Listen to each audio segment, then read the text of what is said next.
नमस्कार मेरे प्यारे देशवासियों। कल कुछ ऐसे बातें थी जो मैं आप तक पहुंचाना चाहता था। अभी भी वही कोशिश करूंगा। I often wonder what brought me here. Little did I realise that those baby steps in cricket would lead me to great lifetime memories. I always loved playing sport and cricket was my life. My father, Professor Sachin Tendulkar, was a poet and a writer. He always supported me and encouraged me to be what I wanted to be in life. The greatest gift I got from him was the freedom to play, the right to play. And I would always be grateful to him for that. There are many pressing matters in our country which requires our attention. Economic growth, poverty, food security, healthcare, among many others. Being a sportsman, I'm going to talk on sports, health and fitness of India, for it has a telling impact on our economy. My vision is a healthy and fit India. जब स्वस्थ है युवा, तब देश में कुछ हुआ. India is set to emerge as the youngest average age nation in the world by 2020. So the assumption is, ये young है तो fit है, but we are wrong. We are the diabetic capital of the world with over 75 million people being affected by this disease. And when it comes to obesity, we are sitting at number 3 spot in the world. The economic burden of these diseases will not allow our nation to progress. According to a UN report, the impact on the Indian economy of non-communicable diseases from year 2012 to 2030 will be 6.3 trillion US dollars. यानी Indian 4 crore रुपये. आपने सही सुना, 4 करोड़ रुपये. मगर ये number हम सब नीचे ला सकते हैं अगर हम सब ने यही कोशिश की कि हमारी सेहत ठीक रहे, सही तरह से एक्सरसाइज करें और कोई स्पोर्ट खेले, तो बहुत कुछ बदल सकता है. But I feel उसके लिए we need a plan to help us become a sporting nation, to change our sedentary lifestyle, unhealthy mindset. हमारे फिटनेस के सेशंस लाइट हो रहे हैं और खाने के सेशंस थोड़े हेवी होते जा रहे हैं. हमें यह आदत बदलनी चाहिए. मुझे लगता है कि इस मोबाइल फ़ोन के ज़माने में हम सब immobile होते जा रहे हैं. Many of us only discuss, but we don't play at all. We need to transform India from a sport-loving nation to a sport-playing nation. Make everyone more active and participative. Inculcate and develop a sporting culture in our country. The northeast of India, which has only 4% population of India, has a vibrant sporting culture. It has produced many sporting heroes, including our boxing icon, Mary Kom. Recently crowned champion weightlifter, Mirabai Chanu, Deepa Karmakar, Baichung Bhutia, Sarita Devi, Sanjita Chanu, and many more. Sport promotes social harmony. President Nelson Mandela's efforts to use the Rugby World Cup in South Africa's journey to become an inclusive state is legendary. Sport has a unique way of building a nation. It builds character for individuals, and character for individuals means character for India. From being a naughty child to chasing a dream to win the World Cup for India, I became more disciplined and more focused. I had a goal and I started planning for it. But the most important aspect was the execution of those plans. Not always did I succeed. There were occasions where I failed. But sports taught me to get back on my feet again and compete in the fairest possible manner. I fondly recall a few lines shared by my father many years ago. पराभव म्हणजे शेवट नाही. हरून घरात बसणं योग्य नाही. कधीतरी एखादा उत्कृष्ट खेळाडूही शून्यावर बाद होतो, पण त्यानंतरचा संघर्षच उद्याचं सामर्थ्य निर्माण करतो. आयुष्याला एक वेगळी कलाटणी देतो. We must build a sporting culture in our country. Otherwise, a young, unfit, unhealthy India is a recipe for disaster. I am humbly proposing a framework of 3 I's here. Invest, ensure, immortalize. Invest. We must invest our own time and effort and ensure our wellness. Each one of us needs to start adopting an active sport and play it regularly. We have our honorable chairperson who loves his game of badminton, much like the famous poet and lyricist Gulzar Saab's love for tennis. Age is no bar, as we are a country where one of the oldest marathon runners is the 101-year-old E.P. Parmeswaran from Kochi, whom I met recently.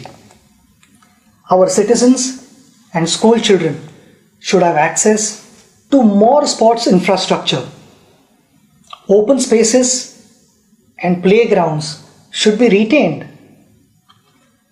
Along with smart cities, we should look at building smart sport cities. In this context, I appeal to the Honorable Minister for Corporate Affairs, Arun Jaitley ji, to kindly consider a percentage of CSR spends be made compulsory for the development of sports infrastructure. At a policy level, sport should be at par with any other subject in schools. Children representing school, district, state or country should get added marks or grades. This has been an area that I have been pursuing since the beginning of my tenure. I am grateful that it is indeed under serious consideration with the HRD and sports ministries working together on the same. जब घर में बेटी पैदा होती है तब हम कहते हैं लक्ष्मी घर आई है. उस लक्ष्मी को लक्ष्मी की तरह रखना हमारे हाथ में है. Daughters of India have shown what they are capable of with champions like Sindhu, Sakshi, Saina, Sania, Mithali, and the list goes on and on. When dreams don't discriminate, then why do we? I want to appreciate their parents, their family members, their coaches, their friends for helping them, for encouraging them, and that is the only reason they have reached here. My message to parents is to give equal support and encouragement to their daughters and sons, and they will make them proud. Before the Olympics or a major sporting event, our expectations go skyrocketing. I realize that things are changing for the good and that we have adopted a long-term approach on preparation. Along with early identification of talent, we must also have a dedicated squad guiding our athletes' preparations. And I feel it is extremely important to have a full-time support staff around our athletes, and winning medals should become their target as well. Last year, before the Olympics, one of our wrestlers was traveling to America for better sparring partners and to learn modern methods of wrestling. Could we have got them to India instead and use Digital India to share their training sessions with the rest of our coaches? And I'll back that up with my conversation with our badminton icon Pulela Gopichand, who said there is abundant badminton talent in India, but he was concerned about the coaching standards in our country. Persistence, preparation and practice will help us achieve our targets. I know there is no glory in practice, but without practice there is no glory either. In short, financial security is often a challenge when any sports person decides to focus on sports alone as their career. I am sure our colleague and former India hockey captain Dilip Tirki will agree that in most cases the sporting career ends at the early age of 35-40 years. Ironically, it is an age when a professional's career usually takes off or is rather stable. I am also aware that the government, through its many institutions, employs sportspersons and supports them, which we all appreciate. But we have many national, state, district level retired athletes who don't have a proper job. Some of them are probably passing files from one table to another. While ensuring their financial stability, we must also keep their minds engaged. Their skills and passion for sports would be best utilized for coaching our future generation. A case in point is the life of Nauri Mundu, who was a national level hockey player from Jharkhand. Following the end of her playing career, she doubles up as a teacher and works in the farm to make ends meet. Sita Sahu, a medalist at the Special Olympics in Athens in 2011, is selling golgappas to manage her life. We need to create an organization and engage these athletes to train our school children and identify talent at an early age. There is so much that these athletes have to offer back to our society.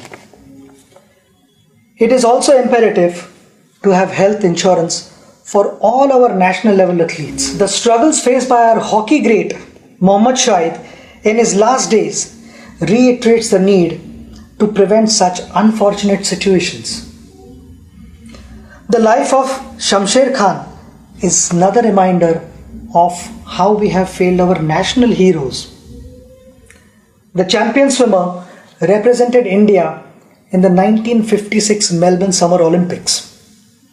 He finished 5th place, which continues to be the best Indian finish in the last 6 decades.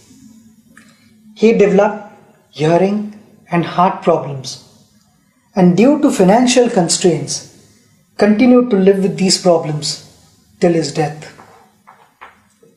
Our national heroes should be able to live a respectable life. Extending CGHS benefits to them is a step in that direction. I appeal to the Honorable Minister of Health and Family Welfare, JP Nadda ji, to kindly consider my request on this issue, which is in line with the recommendations put forth by the AICS. Gold, silver and bronze have appreciated in value over a period of time. However, sportspersons who won gold, silver and bronze medals for India, do we appreciate them enough? Achievements of champion sportspersons like Nawab of Pataudi, Prakash Padukone, Karna Malleshwari, Ajit Wadekar, PT Usha are not celebrated anymore. These champions, our heroes, didn't have the best of everything, but they made the best of everything. Today's generation probably doesn't even know what these champions achieved in their time. Along with what's happening around the world of sport, I think it is extremely important that the youngsters learn about our sporting history. All of us have had heroes in life who have inspired us on various occasions. As a proposed sample, we have compiled a book on some of our unforgettable heroes among many others. I sincerely feel the lives of these champions should be part of our curriculum. Sport has the power to change the world. It has the power to inspire. It has the power to unite people in a way that little else does. It speaks to youth in a language they understand. Sport can create hope where once there was only despair, said Nelson Mandela. In the year 2009, this August House passed the Right of Children to Free and Compulsory Education Bill. It is my humble suggestion that the Act be amended to include the right to play. Sports can be considered an essential and mandated part of the curriculum. Consequently, each child should get the right to play a sport at school. माता पिता जैसे आज तक अपने बच्चों को पूछते आए हैं कि क्या तुमने खाना खाया, क्या तुमने पढ़ाई की, मेरे लिए वो दिन सबसे बड़ा दिन होगा जब इन दोनों चीज़ों के साथ माता पिता अपने बच्चों को ये भी पूछेंगे कि आज तुम खेले या नहीं। I want to thank all of you for listening to me. Together, we can build a sporting culture in India and transform the way we live and play. Jai Hind.